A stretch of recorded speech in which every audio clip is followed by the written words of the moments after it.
Sebelum dunia mengenal Procession of the Species di Washington, sebuah parade ekologis yang memvisualisasikan flora dan fauna lewat seni komunitas, kisah Nabi Sulaiman telah lebih dulu mewariskan narasi konvergensi ekologis yang luar biasa. Dalam tradisi Abrahamik, Sulaiman bukan hanya raja dan nabi, ia adalah tokoh yang memahami bahasa semut, bercakap dengan burung, berdialog dengan jin, bahkan mengerti kehendak tumbuhan. Imajinasi kenabian ini memberikan pesan besar bahwa manusia bukan pusat dari alam, melainkan bagian dari jaringan makhluk hidup yang saling bicara, saling tergantung, dan seharusnya saling mendengarkan.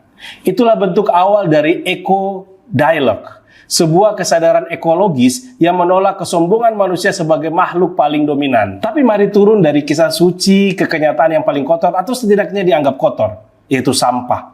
Di Jakarta, tempat hidup lebih dari 10 juta manusia, dialog dengan alam tak lagi filosofis. Ia menjadi praktek keseharian yang bau, tertunda, dan sering diabaikan. Sampah di Jakarta bukan soal kebersihan. Ia adalah medan konflik antara kota dan pinggiran, antara modernitas dan ruang hidup warga, antara teknologi dan hak partisipasi. Ambil contoh RDF Rorotan.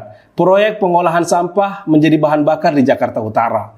Dalam narasi pemerintah, ini adalah jawaban canggih atas krisis TPA yang makin darurat. Tapi di lapangan, proyek ini disambut dengan spanduk protes dan keresahan warga. Kenapa? Karena warga merasa tidak pernah diajak bicara. Mereka tinggal berdampingan dengan tumpukan sampah, tapi justru menjadi pihak yang paling akhir dilibatkan.